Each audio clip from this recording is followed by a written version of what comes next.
All right. Well, welcome everybody. We're going to talk about disadvantage statements for medical school specifically today. Although the concepts that are around disadvantage statements definitely apply to other health professions as well. So if all of you are not pre-med and you're writing a disadvantage statement for a different health profession, definitely the same concept that can be applied in any application. So, what is a disadvantage statement? What does that phrase disadvantaged mean? First of all, it's a self-identified concept. So, I actually don't know if I love the term disadvantage. It's a very deficit model way of thinking if you're just thinking about the word disadvantaged. It's the phrase that the AAMC uses to describe students who come from certain backgrounds, but it's purely self-identified. So um, there isn't a formal definition for disadvantaged in the sense of filling out the application, but I'm going to go over some categories and some general ideas of what that means. So it's self-identified. It's not the same as being underserved. And so underserved is another phrase that they ask you about in the application. Underserved, it means that you grew up in a region or a county that didn't have enough health professionals for the number of citizens in the area. So or the people in the area. So you could be from an underserved community, but not be disadvantaged. Or you could be disadvantaged and not be from an underserved community, if that makes sense. They're completely different concepts. Um, Being underrepresented in medicine is not the same thing as being disadvantaged.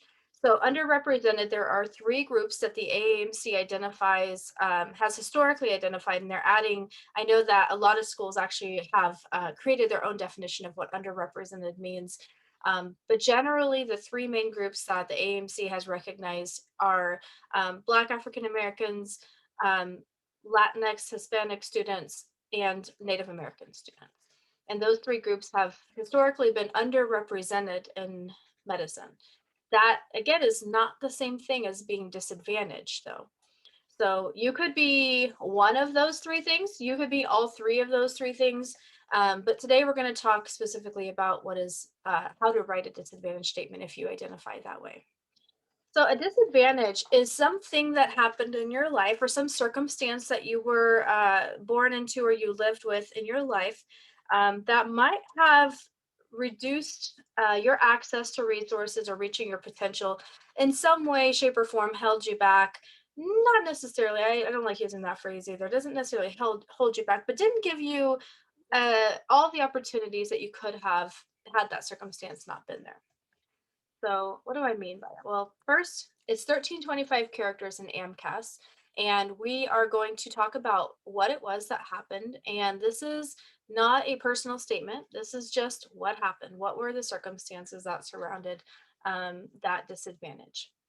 So there are three types of disadvantage that are typically thought of. It's not to say there couldn't be a different one, but generally this is how we think about it.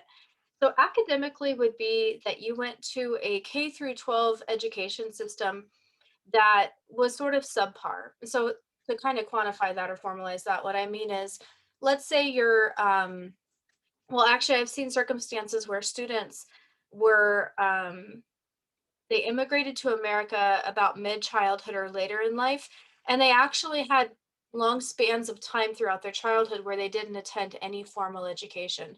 Maybe they were migrating across the world, or they were in a war-torn country, or something was going on that they just simply didn't get access to an education during their childhood. So that's definitely an example of an academic disadvantage. But let's say you went to school in America, but your school was a very under-resourced school. So your teachers in high school didn't really teach you a lot. They mostly, watched TV, played videos, didn't prepare you for college the way that you should have been. If your school was more than 50% free and reduced lunch, or there are other indicators, you can look at your high school, your elementary school website, and see if any of those indicators are there on their website. Um, this is predominantly K through 12. So you can't say that you were disadvantaged in college. This would be things that happened before you turned 18. Economically, it's pretty simple. Did you come from a low income household, which can typically be defined as you either your family lived below the poverty level, or you received any type of services from government, or you received free and reduced lunch. Sometimes, if you have grants from college, that's a really good indicator. If you're really not sure if you're economically disadvantaged, I would just think back to your childhood, and did you feel like there were many things that you needed that you didn't get? And and sometimes I've had students tell me that they didn't know they were economically disadvantaged because their parents did such a good job of making sure they had everything that they needed.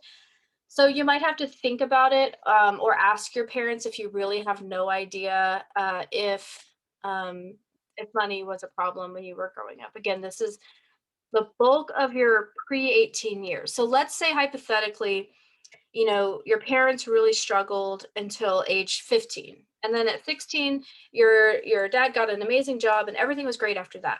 Well, if you spent the majority of your childhood living in poverty, that is still an economic disadvantage. It's the majority of your years prior to 18.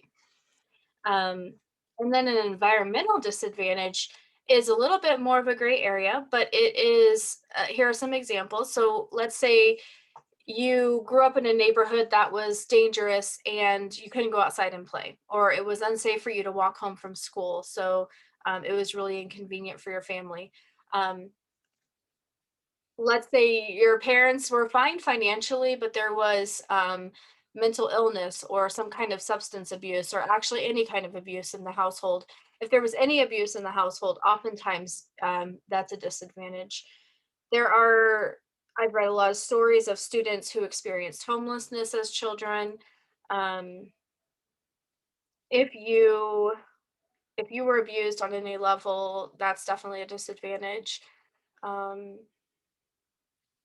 if you had to take an extreme role as a child or young adult in terms of caring for the family, in the sense of you had to raise your siblings because your parents were absent, or your parents needed care, like needed full-time caregiving and you were caregiving for your parents, and you basically had to act as the adult in your household from a young age, that would also be considered a disadvantage. So basically, if you think about what an ideal, like a picture perfect ideal childhood would have been like, where you got to go to summer camps and you got support and you got everything paid for and you got, everything sort of like taken care of for you, you got to be a carefree child.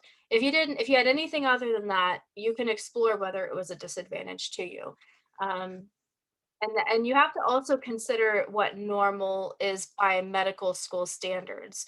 So this is sort of a double-edged sword because um, how would they use this information? This is a very subjective process in general, and that the people screening your application, we don't know who they are, we don't know what their backgrounds are, we don't know how they consider disadvantage. But I will say that this process is subjective, but it's also relative. So let's say, so most schools are going to screen all of the disadvantaged students separately. They're going to put them all in one pile, and that's a good thing. You want that because if everyone is who identifies as disadvantaged is screened against each other, it helps sort of level the playing field. Because if you have one person who came from a very privileged background who was able to volunteer 10,000 hours and open up their own free clinic in another country and just sort of do everything they wanted and had all the most amazing experiences and opportunities, and then you had someone who had to work from a very young age, two jobs to put themselves through school, they're going to look like very different applicants. And so you really don't want those two applicants up against each other, neck and neck in a screening psych session, because it's not exactly fair, right? That one person had everything and the other person didn't. So they usually will separate out the disadvantaged folks and screen them next to each other. That way, the person screening the apps gets similar applications, and it's a little bit easier to differentiate. Um, so in that case, the other end could actually, I'm going to come back to this, how could they use it? The other end could actually be a problem where, let's say you put that your disadvantage is that your parents got divorced when you were 8 and you had to travel back and forth, to your mom and dad's house. Um, Whereas the person right before you, their disadvantage was that, um, their father passed away and their mother ended up, homeless, living in a hotel for a year. So for you, when you sit there and say your parents got divorced, it's obviously not going to sound that bad, right? Relative to the person whose life they lived in a hotel room. So the risk is only that if you might be disadvantaged, but you're not entirely sure, and you're writing a disadvantage statement, if it isn't really a disadvantage in the sense that the majority of people didn't experience that, then it could be perceived as like you're sort of playing a card or something. I mean, that's a really terrible way to put it, but that's what some people could possibly think. But very rarely have I found that people who write disadvantage statements, it's very rare that they actually sound like a quote sob story. Like that doesn't usually happen. And I know a lot of people are concerned about that. And so they're a little nervous about writing a disadvantage statement because they don't want people to think that you want people to feel sorry for you, or you want people to think that you're looking for sympathy or anything like that. That's not what a disadvantage statement is doing. And so anyone reading a disadvantage statement isn't going to go into the first of all, they're only going to have people who would understand disadvantage statements reading disadvantage statements. So if someone is going to be critical of disadvantages, they're not going to have that person picked to screen those applicants. So first of all, you shouldn't be concerned about that. But generally speaking, the disadvantage statement, like I said before, is it's a statement of what happened. So it's not this like elaborate story about how terrible your life was. It's just a statement of when I was 5 years old, my mother and I left my abusive father in Iran to moved to America. However, we got stuck in Germany for 3 years, where my mom and I worked together part time to save up enough money to buy the plane ticket to America. During that time, I wasn't able to attend school. And so I was homeschooled by my mom, who didn't have more than an eighth grade education. And so it's just very matter of fact. And that helps the person reading your entire application have a little bit of a better understanding of the things you've seen in your life, the things you've experienced, and what you were up against at a young age, so that when you go and you talk about all the things you've accomplished in your personal statement, in the sense of like, this is a value I bring, they already have the disadvantage statement information, because the disadvantage statement is in your biographic information section, which is the very first section. So they already have that. So it's like creating context for the rest of your app. So if you talk about something in a very matter of fact way, like this is what happened, you don't have to ask for any sympathy, you're just stating the facts. Then when they get to your personal statement, it's gonna mean so much more to them, because they will understand a lot more about you. Lucia, did you have a question? No? Okay. Um, and so again, how would schools use this information? Well, they are really, really interested in creating a diverse class of individuals who have a long, quote, distance traveled. So, distance traveled is the phrase that medical schools use to describe individuals' journeys to medicine, in the sense of like, what did this person have to overcome to get to where they are? Did this person come from a place where everything was laid out for them? They got sent to the best summer camps, they got tutoring if they needed it, they got everything that they could possibly need to be successful. Or did this person have any circumstances in their life that might have prevented them from being as successful? It's not that they're not successful. Everyone has to be successful if you're going to med school, right?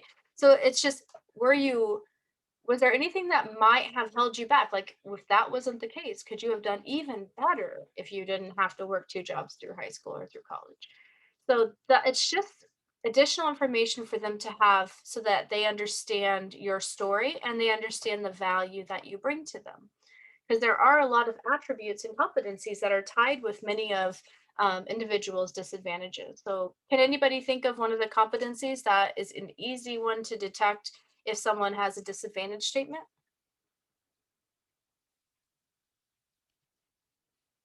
Hopefully, you're all very familiar with the AAMC core competencies.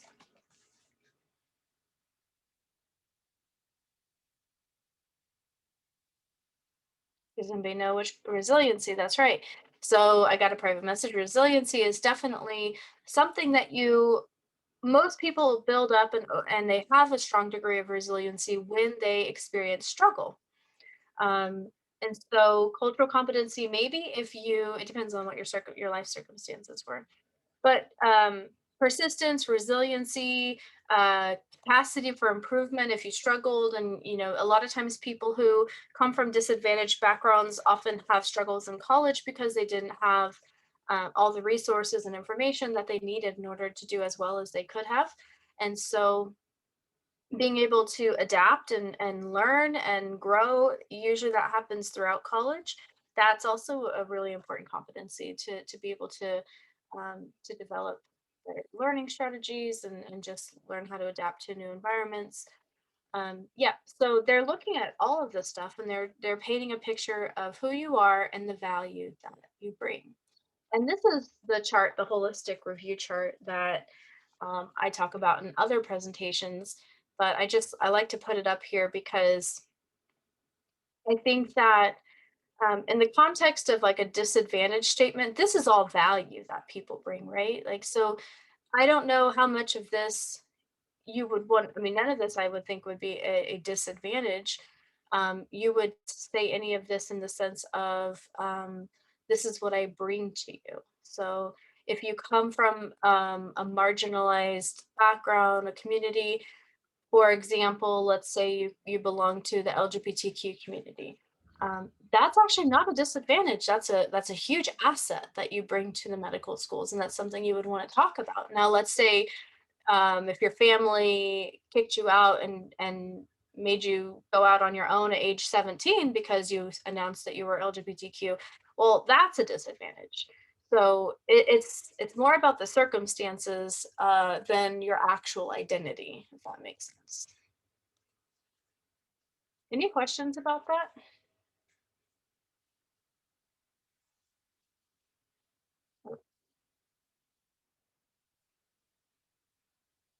So in your personal statement or in your disadvantage statement, again, you're not telling a story per se, you are just telling us what happened.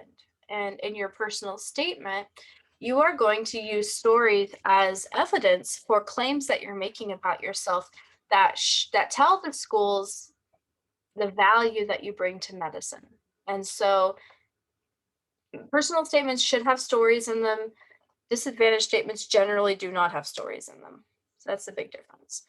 And your disadvantage, you're not bragging about anything you did. So there's in no way, shape, or form should the fact that you published research or became an EMT or work as a scribe for a year, none of that should end up in your personal statement or your disadvantage statement. This is not a place to brag. So you can't, it would be really uh, not cool if you talked about all, something that really happened, but then you turned it around to you and said, however, I was able to do this, this, and this at the end, because that would feel like you were just taking the disadvantage statement and using it to just, again, brag about stuff you did. That's not cool. So in your personal statement, you kind of also don't want to brag about what you did. You want to present a case that you are going to make an excellent physician one day or an excellent med student because you possess certain competencies and attributes, and you're going to prove that by giving us some evidence through those experiences that you did. So very different pieces of writing. Okay, well, apparently that is everything I have about disadvantage statements, which took about half an hour. So let me open it up and see what questions that you have. And if you don't, then I'll just keep going on and on about disadvantage statements. What questions do you have or concerns that you have?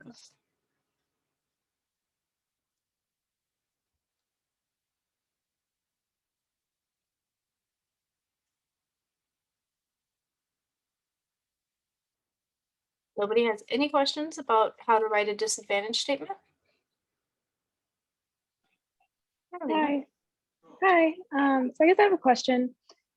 How do you how do I start it? I feel like that's always my main point where I don't know where to start, I guess. Do I just start with I grew up here and there and Mhm. just go on with the Yeah, facts? yeah. So if like, let's say your disadvantage is that you moved a lot and you attended 10 elementary schools, let's say.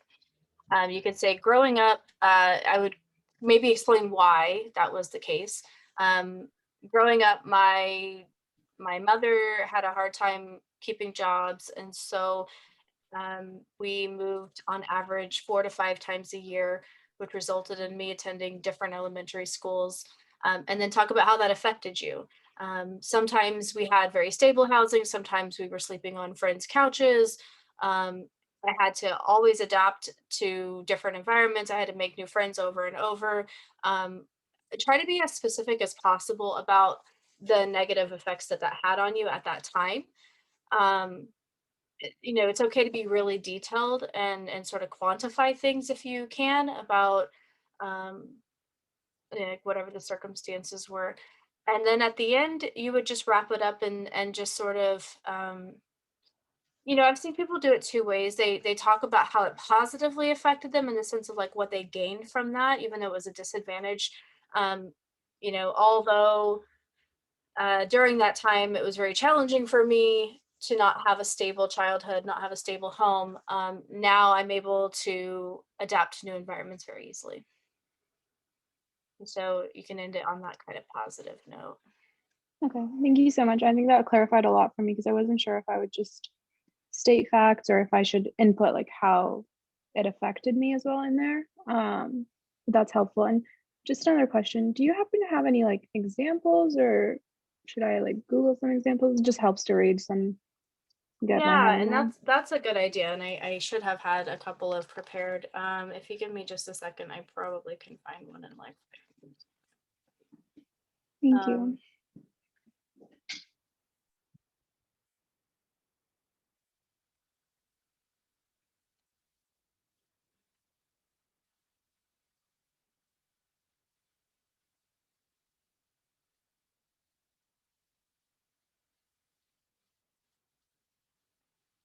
are there any other questions while I look for an example? I have a question. Yeah. So oftentimes when I'm writing essays, such as like disadvantaged essays, it ends up sounding like a sad story. So like, how do I prevent it from sounding like that? Well, do you mean sad? Because sometimes disadvantage statements are sad. Hmm. Sad in the sense that it's unfortunate that you had to go through that. But do you mean that you're afraid that your writing sounds like you're asking for sympathy, or what do Right. you mean by that? Hmm. Okay, Exactly. Yeah. I bet that that's not what the reader feels. I've had a lot of people tell me that they're worried about um, the reader feeling sorry for them. But most of the time, when I'm reading a disadvantage statement, I don't feel sorry for the person at all. I actually feel very inspired by the person. I feel like whatever it is that they went through, if I can understand how hard that was for them, and I appreciate where they are now so much more because of that. So it's, and you also have to consider that the people reading your apps have read hundreds and hundreds of disadvantage statements. And so they're a little like desensitized or conditioned to just see things for what they are. And so I don't think they're going to feel sorry for you. I think they're going to just read it in the sense of like, this is data, right? So I'm extracting data from this application to better understand who this person is. And so your disadvantage statement is just additional facts about you that helps them see the big picture. Because so many times when you come from a disadvantaged background, well, first of all, a lot of people who come from those backgrounds, they try really hard to hide that from people their entire lives. So most of the time you spend your whole life trying to hide the fact that you came from this kind of background.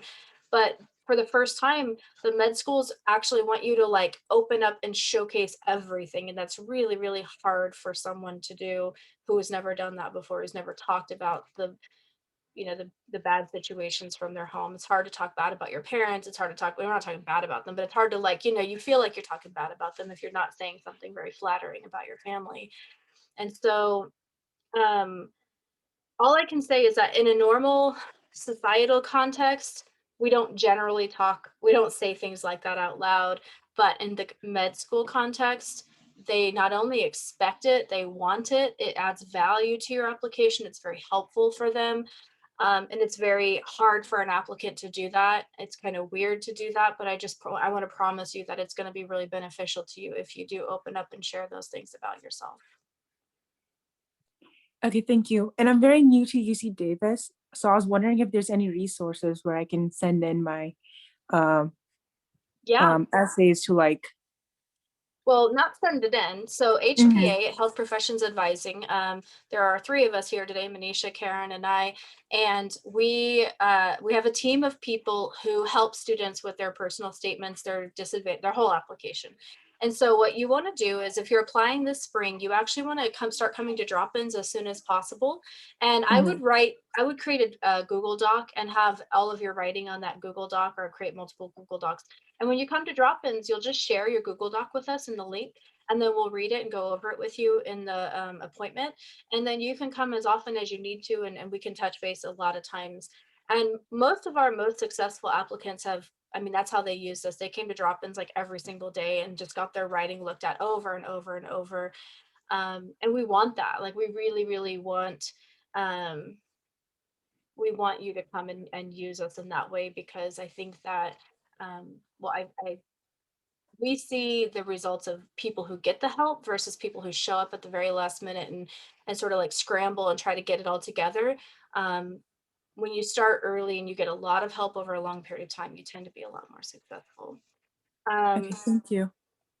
I got a question about disadvantages that occur later in life, like if something bad happens during college.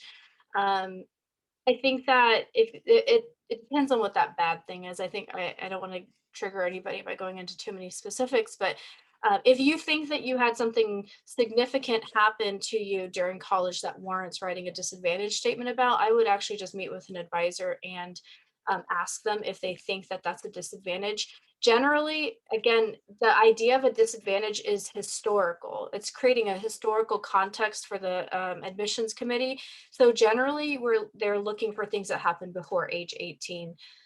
It's hard for me to imagine how an incident that happened in college have made you historically disadvantaged. It seems like that was just a really bad thing that happened to you in college, but I might be thinking that. Technically, you can write a disadvantage. Anybody can write a disadvantage statement, and it doesn't. There's no rule. It's not like the schools are going to screen it and go like, "Oh, you're not like this shouldn't be here," and like discard your application because of it. It's just more, like I said at the beginning, it's subjective, and it's relative. And so that's where you just want to be a little bit careful about what you're listing as a disadvantage, in the sense of, like, I can say right now, like, listing that your parents got divorced is not a disadvantage, because 50% of Americans get divorced, and it's unfortunate, but it's generally not thought of as a disadvantage. But if you have other um, I don't know what kind of life changes. I don't know, Manisha, if you want to actually give me an example. I don't know what you're referring to at all. Um, Sure. So I've had students in the past reflect like perhaps their parents died while they were in college, which changed their financial circumstances completely, needing them to. yeah. Um, Yeah. So parent death, it depends on the person and how they feel about it. Some people are much further along in their grieving stages for that. But if you lost a parent during college, I generally would say to write a disadvantage statement. To me, that's pretty significant. That's what I was like, I'm not sure. Like, if you're talking about a car accident, I'm not sure I would put that as a disadvantage. Or if you like broke your ankle, I'm not sure I would put that as a disadvantage. Something like losing a parent, yes, I would put that as a disadvantage. Especially if your parents were sick for a while, or even if it was like a sudden, I would still, yeah.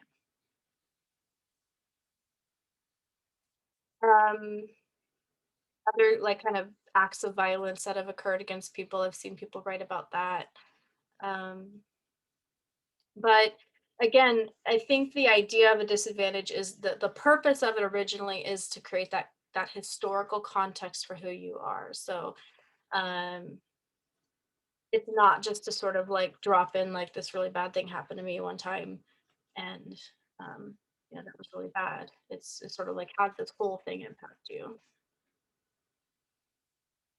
So I was searching for an example, and then I got this. So let me see what I can find. Can I distract you with even more shorter questions? Yeah, go for it. Yeah. for this is the beginning, the 1325, 1,325 characters, if that can include space. Or Yeah, it is not with including spaces. Okay. Mhm.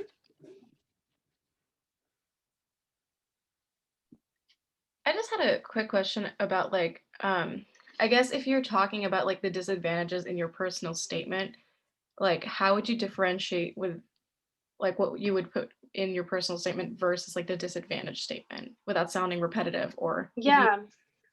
Yeah, that's a great question. So if you are going to write a disadvantage statement and you're going to basically list the facts.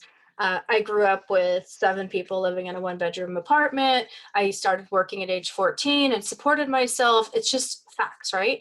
So then when you get to your personal statement, you can jump right into your story and know that they already understand all that stuff about you. So when you're starting your story with, you know, how crowded your house is or whatever, you don't have to go back in and explain all those details.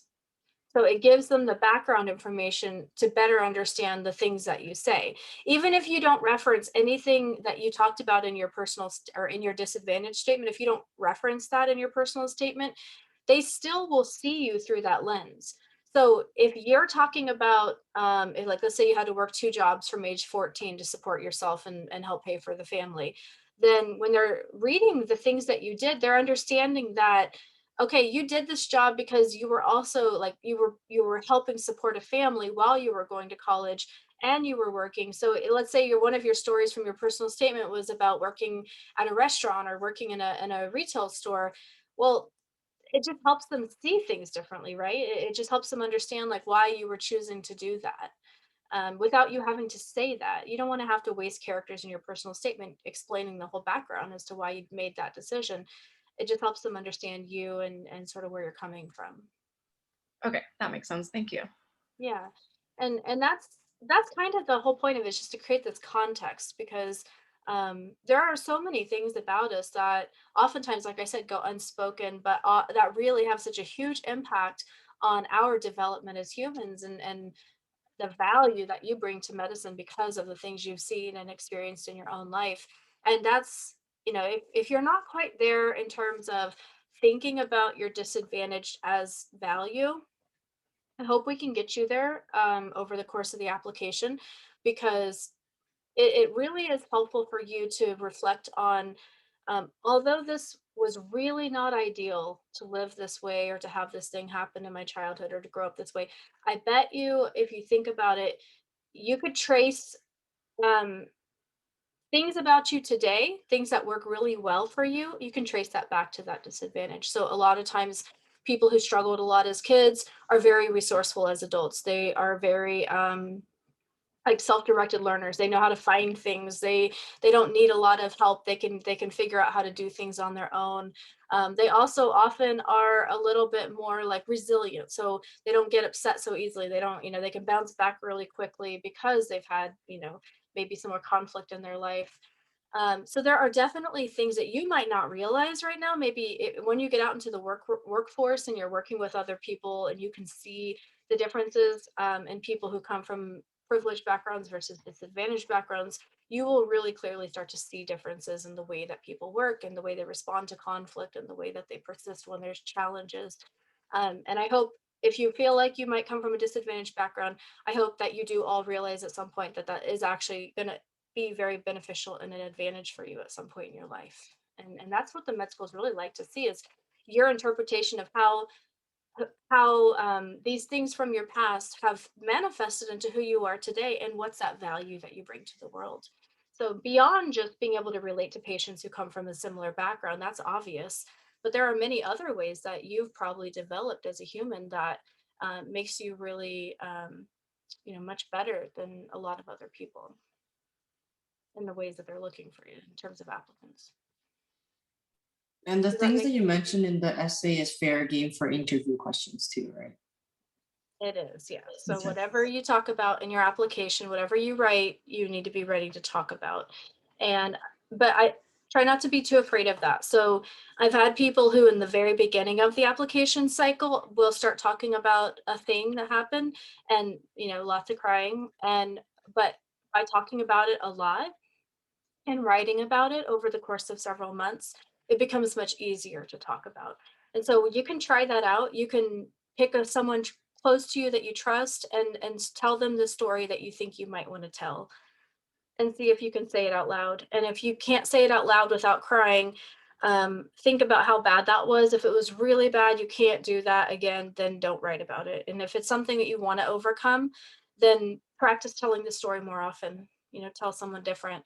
When you write something in your med school essay, I mean, you are putting it out to the world. Like, you don't know how many individuals are going to read that story. So this is not a secret piece of writing. So if you want to write it in your essay and you think it's really valuable, then just go ahead and start telling people that story and get really comfortable sharing it and thinking about, because you'll get feedback from people and they're going to say like, wow, that's that must have been really hard for you, but now I understand, like, you're so amazing because you did that and you overcame that and you do these things now, and you'll get that feedback, and that's going to reinforce sort of what I'm saying to you in terms of what the med schools are going to think too. So you can try it out and see how comfortable or uncomfortable it feels to you, and then you can decide how to go forward with that. And I do apologize. I can't find an example off the top. I've been searching my Google and I can't seem to find one. But I'll try to get an example to have on hand going forward, so that if any of you happen to come by drop-ins, we have a good example to show you. Any other questions?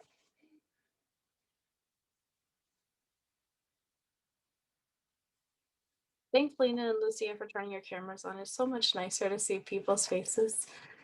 Yeah, that was the only reason I was like, I think Joanne wants some faces to look It's at. so hard to talk to black boxes. I can't tell you how hard it has been this year to do that. Yeah. Y'all know I me. completely understand that. I like the human interaction stuff. Yeah. Well, anyway, I'm good. So thank you, Joanne. It's very Yeah. nice to see you once again. Yeah, nice to see you too, Lucia. Lena, you Thank you good? so much. I'm good. Thank you so much. All right. Floriana, you good? Jimmy, you're good? Yeah. All right. I'm Well, good, thank we're you. doing drop-ins right after this. If you guys have any questions, come on by.